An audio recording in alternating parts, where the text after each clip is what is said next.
Miré a mi alrededor y no encontré el auto de mis sueños, por lo que decidí construirlo yo mismo. Enzo Ferrari.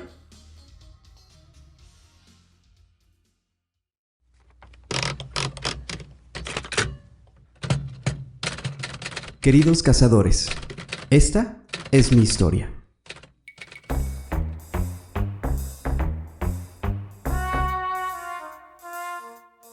Cuando recordó que mi abuela recién había muerto, se levantó rápidamente de la cama y salió de su cuarto corriendo hacia el baño, el cual la encontró con la puerta abierta y con la luz encendida. La vida es como un libro, y si no viajas, solo lees la primera página. Esta noche, antes de acostarte, reflexiona sobre esas palabras. Tan solo te puedo asegurar una cosa: tu vida nunca será la misma. Soy Pablo. Yo Miguel.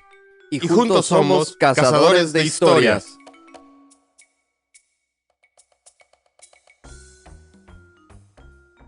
Hola, ¿qué tal? Bienvenidos. Ya estamos de vuelta en Cazadores de Historias. Un jueves más con historias nuevas. Yo de entrada, no sé ustedes, con la introducción que nos dio Pablo, yo ya estoy emocionado, entonces voy a darle la bienvenida y saludarlo para ver de qué viene el podcast y de qué vienen las historias. Hola, ¿cómo estás? Hola, muy bien, muchas gracias. La verdad es que muy emocionado, te podría decir, y es con muchas expectativas de este episodio, porque este episodio está dedicado para ti. Eso. Sí, la verdad es que me encontré con una historia que creo que sería algo que nos atrapa a los dos, y ya vas a ver por qué. Ok. Voy a necesitar un poquito de tu ayuda porque es un tema del cual yo no conozco mucho y me estoy basando en un artículo que encontré, pero si tú sabes algo más o nos puedes complementar la información, perfecto, ¿eh? Porque esto es algo más de lo que te gusta a ti. Ok. Entonces, por ende, debe ser algo que, al menos más que yo sí conoces, ¿no? Quiero empezar con este episodio haciéndote y haciéndole a la audiencia una pregunta. Si saben cuál ha sido la carrera o la vuelta más larga en la historia, la vuelta en auto, en un rally, por así decirlo, para que me especifique mejor. ¿Te refieres a una vuelta en un circuito, por ejemplo, que sea la más Ajá, larga? sí. Hubo un episodio, recuerdo Ujú. que tú nos platicaste sobre las peripecias de unos pilotos en un rally, creo que fue el de Dakar, o no recuerdo muy bien cuál fue. ¿Sí fue ese el que nos platicaste? Creo que sí, no recuerdo muy bien. Bueno, pues mi pregunta es, ¿cuál es la vuelta más larga de un rally? A ver si tú sabes. No, de un rally, no sé. Me estaba yendo un poco a las pistas tradicionales de, por ejemplo, de la Eh, Fórmula Uno, Ujú, que eran, no sé, en Alemania, el Nordschleife, que pues eran de muchos kilómetros, o ujú. Spa en Bélgica, que ahora pues ya son circuitos recortados, pero antes eran vueltas de 12, 13 kilómetros, o la Wow. de, ¿cómo se llama? Le Mans, que también es una vuelta Ujú. muy larga en Bueno, comparación con una carrera normal. pues fíjate que esta vez no nos vamos a ir por la Fórmula Uno, nos vamos a algo más. Yo creo que está mal que lo diga. Bueno, no creo que no esté mal. Creo que a lo mejor no es la forma correcta, pero yo lo veo de esa forma, una forma más artesanal, por así decirlo, porque en las citas del inicio de este episodio habla de Ferrari, que él construyó el auto que no existía, pero que era el que él quería. Y muchas veces las modificaciones que se tienen que hacer a los autos para aguantar un rally, las van haciendo con el camino. Si mal no recuerdo, en el episodio que tú nos platicabas, eran los equipos que se juntan son de 2 o 3 personas, dentro de los cuales no solamente se intercambian el volante, sino que debes de tener ciertos tipos de conocimientos en mecánica para poder hacer las adecuaciones correspondientes, porque obviamente Sí. un circuito de no sé cuántos miles de kilómetros pues te va a averiar o te va a presentar alguna falla, ¿no? Pero bueno, vámonos entonces a contestar la pregunta que te hice. Bueno, la vuelta más grande o el rally más grande que se ha registrado en la historia de la humanidad es la Vuelta a la América del Sur. Es Sud con S-U-D, aunque después la empresa lo puso como Sur y se conoce como América del Sur, que se fue hecha en 1978 e inició en Buenos Aires y dio la vuelta a toda América del Sur para terminar una vez más en Buenos Aires. El circuito que hicieron fue Buenos Aires, Montevideo, lo estoy viendo aquí como que el mapa, por eso te lo estoy diciendo.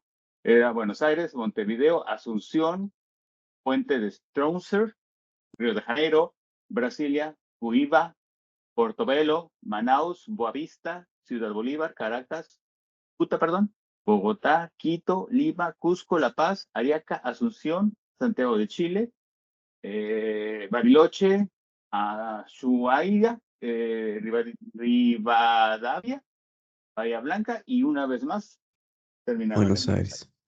Ok. Bueno, les estoy platicando un poquito de esto porque me vas a decir, bueno, ¿y esto qué tiene que ver contigo? Al final de cuentas es algo que a lo mejor a primera vista, pues sería un tema que te interesaría más a ti que a mí.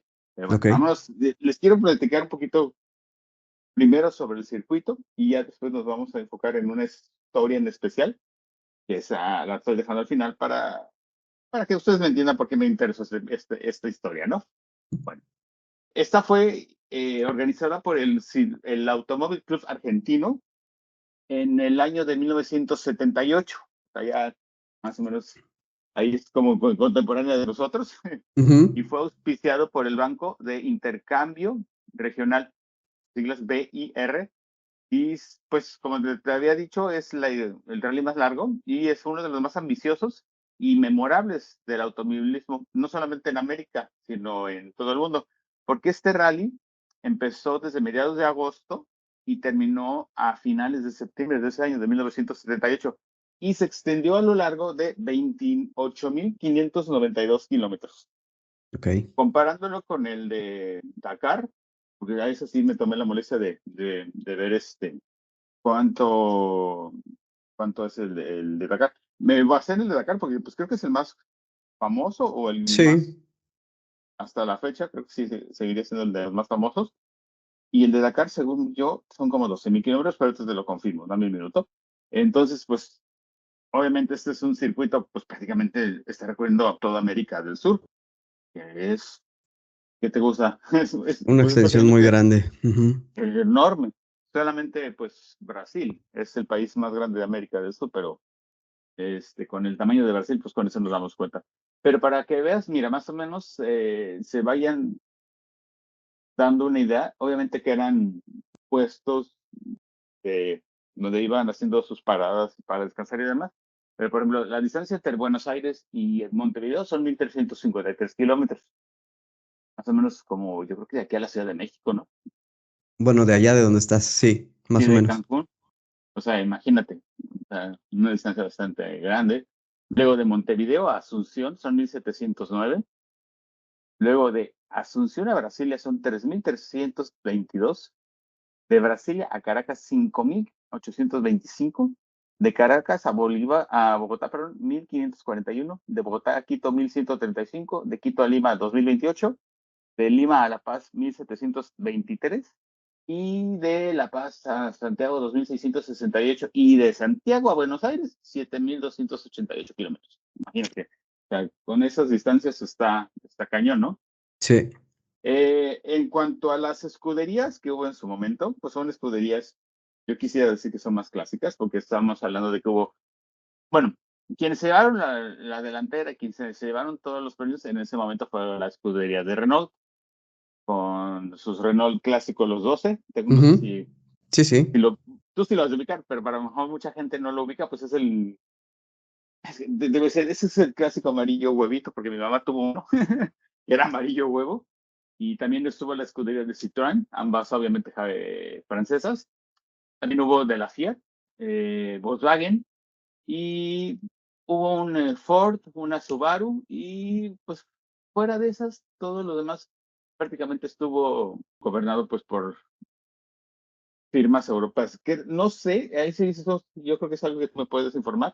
Generalmente siempre son como que las que más compiten en los rally, los Las que europeos o ya. sí, las que o- Ujú, mencionaste son las que normalmente están implicadas en rallies.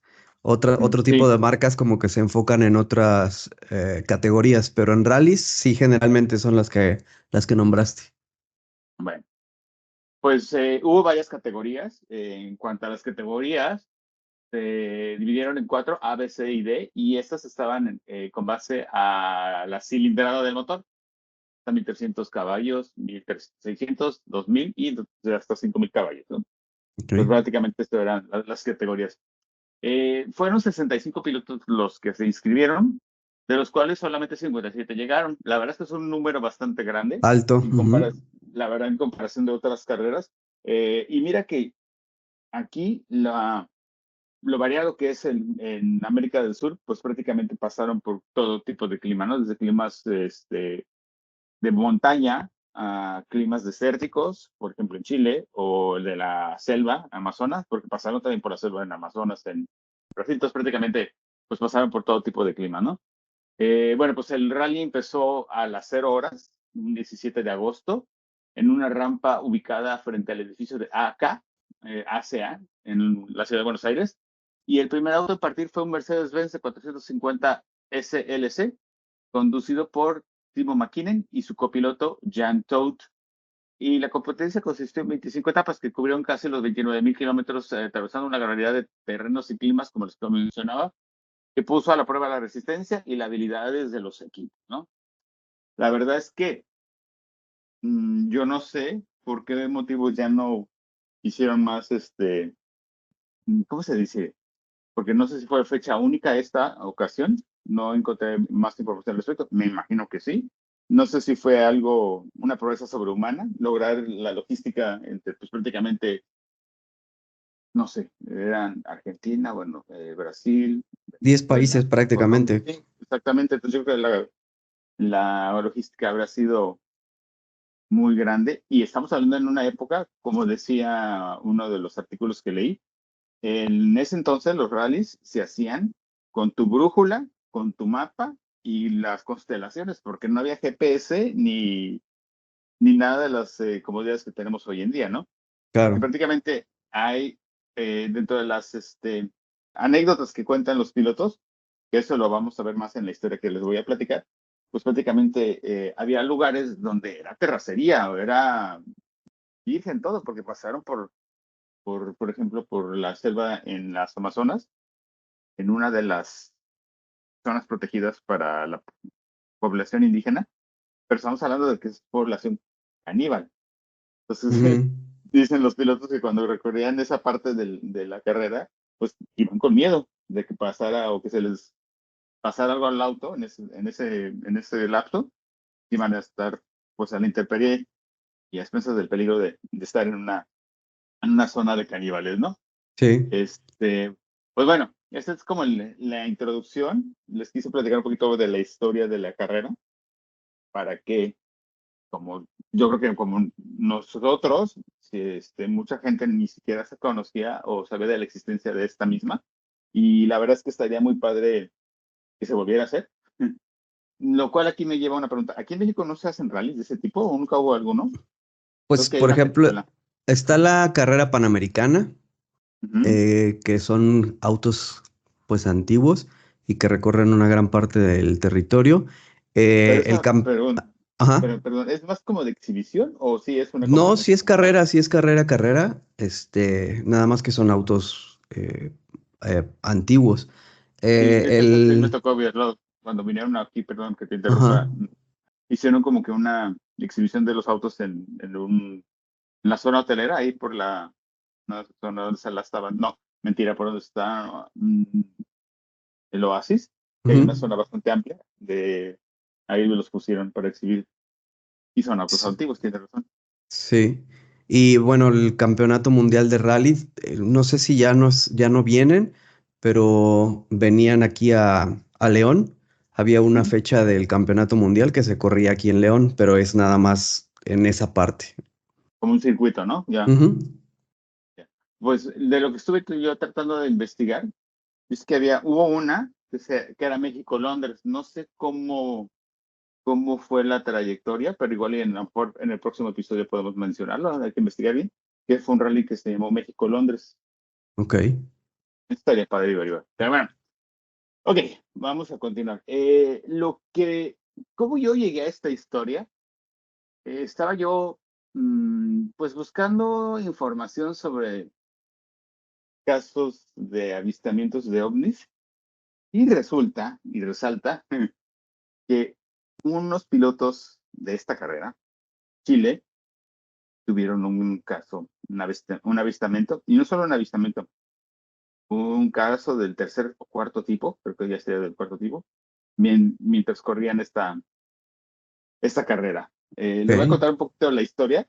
La verdad es que es una historia bastante larga, entonces voy a tratar de resumirlo lo más posible, pero la verdad es que está muy interesante y por eso les quise contar primero acerca de la carrera para que tuviéramos un contexto y ubicáramos más o menos en dónde fue y todo, ¿no? Bueno, esto obviamente fue hace 45 años y fueron los chilenos Carlos Acevedo y Miguel Moya. Fueron los últimos y llegaron adelante en una etapa de la vuelta de esta carrera, ¿no?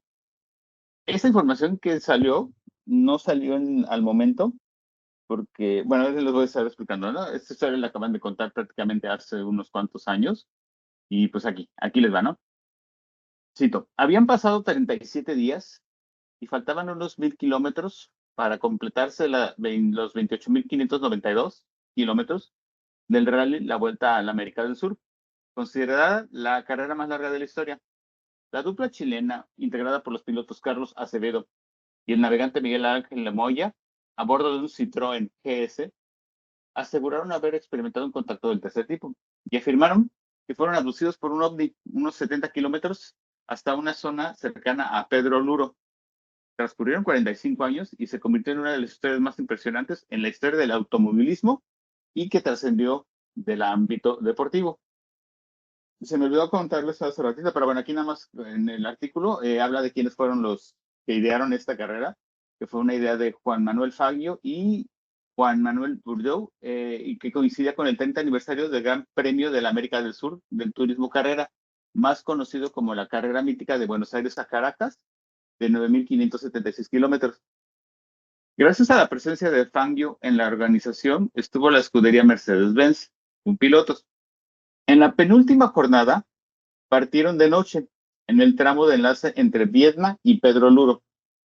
A 10 kilómetros de haber empezado, ambos aseguraron que vieron una fuerte luz que venía detrás. Pensaron que eran los Mercedes-Benz oficiales.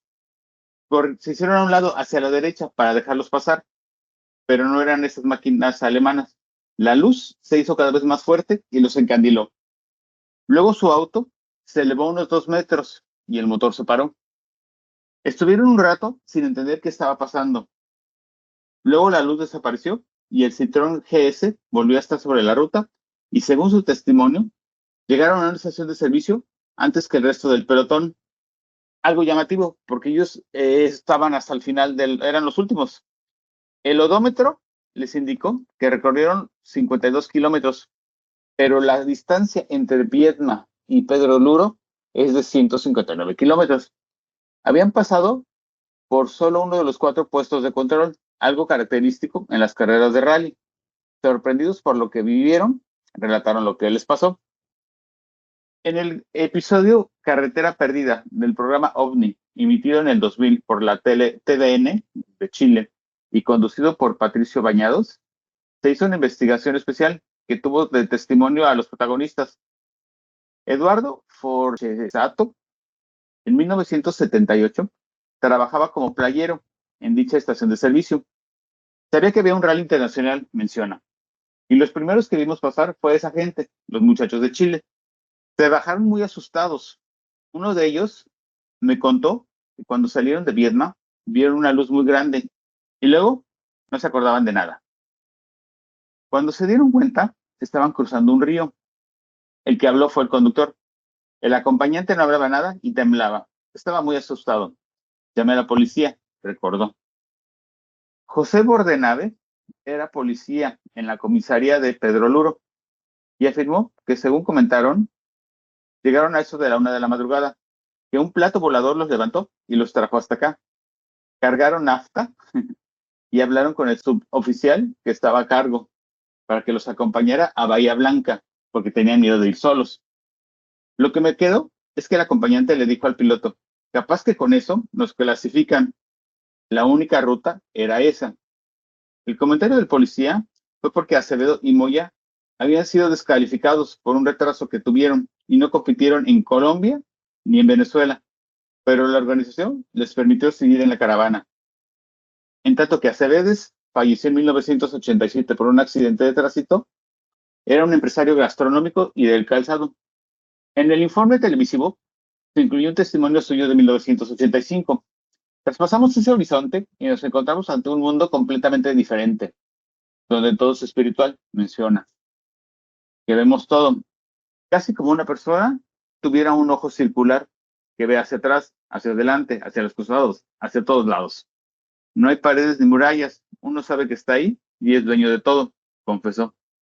En tanto que Moya contó que a Carlos Acevedo le gustó cómo le arregló un problema que ellos no podían solucionar en el auto y lo hice en 15 minutos de camino. Me dijo que si quería los podía acompañar. Mi jefe me dio permiso y seguí. En Osorno hubo un problema entre Carlos y Hugo y Carlos dijo que yo fuese el copiloto. Sobre el episodio del OVNI, afirmó que la noche en cuestión habíamos avanzado unos 10 kilómetros. Eran como la 1 o 2 de la madrugada y en su momento el auto se iluminó muy fuerte por dentro. Entonces le dije a Carlos, córrete a un lado que vienen los alemanes. Ya que había 4 Mercedes-Benz, tenían unas luces muy grandes y nosotros muchas veces nos pusimos detrás de ellos para aprovechar su luz. Carlos se corre hacia la orilla. Esa luz seguía detrás. En un momento se preguntó, ¿qué pasa? ¿Por qué no nos arrasan? El auto hizo un tirón, como en el despegue de un avión. Miré por la ventanilla y me agarré a la jaula antivuelco y vi que estábamos a 2 metros sobre la altura del piso. El motor se aceleró a fondo y se paró todo. La luz era tan grande que no podía ver la hoja que tenía en mis manos. Me dio mucho miedo, un terror indescriptible. No sabía qué estaba pasando. Fue una mezcla rara de desesperación y de no saber qué hacer. Carlos gritaba y decía, ¿qué está pasando? Me insultaba y yo lo insultaba a él. Explicó que después de que la luz se hizo más fuerte, vio un pasillo largo de unos 10 metros con puertas a ambos lados. Luego vi luces que cruzaban, casi todas sincronizadas, porque cuando cruzaba la de la izquierda, pasaba a la otra. Era como una imagen de 1.20 o 1.40 metros. Ellos cruzaban a ambos lados.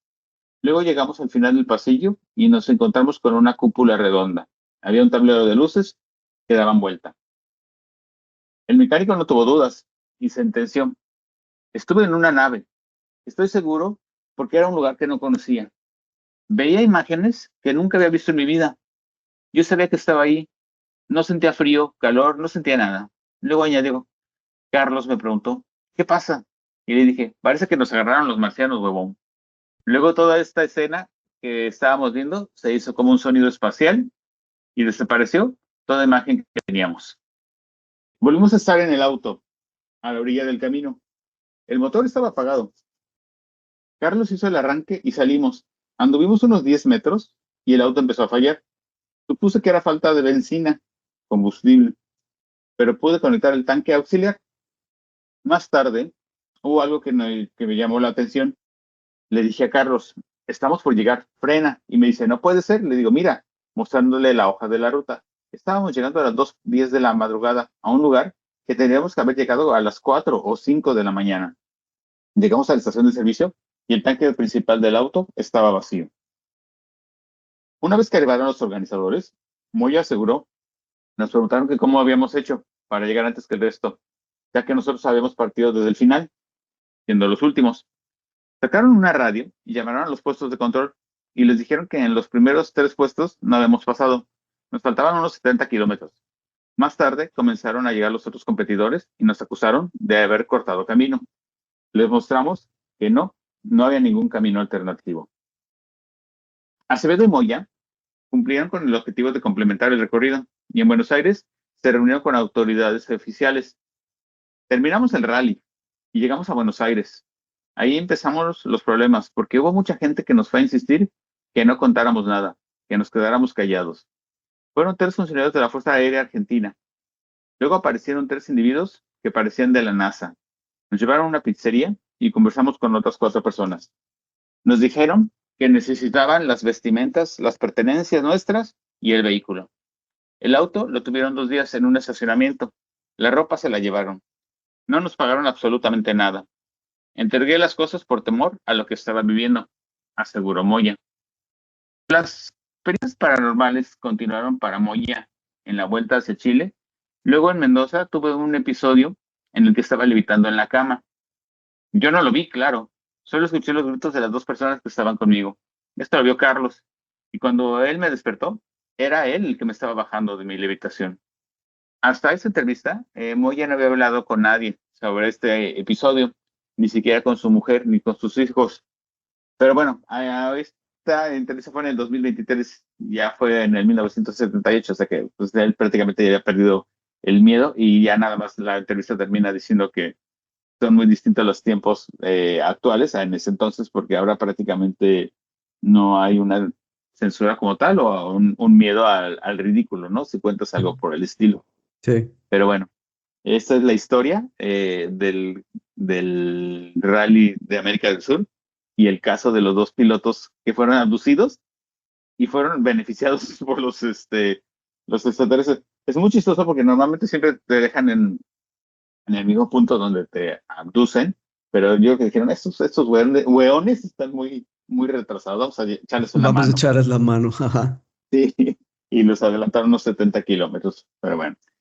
No sé qué te pareció. Está muy interesante. La verdad, cuando empezamos el episodio, no pensé que se fuera a ir para este lado, pero pues No, mira, te digo ahí que obviamente me llegó primero esta historia y a ver, espera, un momento, tengo que contar esta historia porque es algo que que le gustaría a Miguel, pero primero quise contar un poco de la historia de la carrera, ¿no? Para tener un poco de contexto. Y Ujú. obviamente eso fue algo muy, muy por encimita. La verdad es que creo que a pesar de que no es algo que yo sea muy, muy entendido, los rallies se me hacen algo muy, muy padre como de ver por toda la proeza que necesita hacer el hombre, porque ahí no solamente es tener bien aceitado tu motor, bien engrasado, o sea, no, es prácticamente estar a la MacGyver haciendo remedios con lo que tienes a la mano para poder seguir en el camino. Sí, Y y más estando como en este caso, ¿no? O en muchos de los casos que son lugares alejados de la nada. Claro, ahorita obviamente pues ya con tanta tecnología pues siempre estás conectado y todo, pero en ese entonces estabas en quién sabe en dónde. Y mucha gente no lo sabe, pero muchas veces las carreras de los rallies son de la noche, no son de día, para sí, ahí. evitar las inclemencias del clima por lugares tan calientes, por ejemplo, como en Dakar o en el desierto en Chile o en algunos lugares, pues evitan el calor del día. Entonces lo hacen en las noches. Entonces, pues es un poco más peligroso tal vez, ¿no? Y Sí, pues nada, la verdad es que esta historia originalmente la quería complementar con otras que tenía, pero dije, no, es una historia muy buena como para un episodio, aunque sea un episodio corto, pero que quede solita, ¿no? Y sí. creo que no va a ser tan corto, pero espero que les haya gustado. Y la verdad es que son de esos casos. Chile tiene mucha tradición en casos también de avistamientos en ovnis. Ajá. Entonces, esta no la había escuchado. Tienen una muy famosa, incluso en el programa de Sábado Gigante, no sé si lo llegaste a ver en algún momento, con Don El pro, Francisco. sí, el programa, sí. Claro, estaban transmitiendo ellos un programa en vivo y salieron a observar una oleada de ovnis que estaba pasando a Santiago en su momento. Eso es algo muy, muy icónico en ese momento Ujú. para eso, ¿no? Y pues nada, pues ya, termina hoy mi historia. Ojalá les haya gustado. La verdad es que me gustó mucho y son de esas historias que me llegaron así de, sí, la tengo que contar. Sí, pues mira, la verdad es que me gustó bastante y me dejaste una espinita ahí porque no tenía yo mucha idea de de esa carrera, así Ujú. que me voy a dar a la tarea de buscar un poquito de información porque sí, Sí, está sí muy hay algo. interesante. Puedes ver incluso, tienen memorabilia del evento, el mapa de recorrido, los pósters que hubo. Hay obviamente muchísimas fotografías de cuando llegan los pilotos a las metas y demás. Entonces, yo creo que eso es algo muy padre y pues ojalá y no se recobre un poquito esta tradición, Ujú. porque al final de cuentas es como entra mucho el ingenio humano, yo creo, más que el de la máquina en ese momento, ¿no? Pues muy bien, muchas gracias por haber pensado en mí para hablar de este tema. Pues sí, es de los temas que a mí me gustan y bueno, se complementó muy Sí, bien te con digo, algo que a ti te llama la atención también. exacto, o sea, es algo que nos engloba a los dos. Entonces dije, pues de aquí somos. Y pues agradecerle también a ustedes por haber estado con nosotros en este episodio. Ojalá que también les haya gustado y agradecerles nuevamente por estar cada semana aquí escuchando las historias que les traemos. Recuerden no dejar de mandarnos sus historias a cazadoresdehistoriaspodcast@gmail.com. Ya saben dónde también pueden contactarnos en nuestras redes sociales y pues todas las plataformas de audio donde pueden escuchar el podcast. Nuevamente muchas gracias y los estaremos esperando para contarles nuevas historias dentro de una semana, el próximo jueves. Muy bien. Que les vaya Hasta bien. luego. Bye.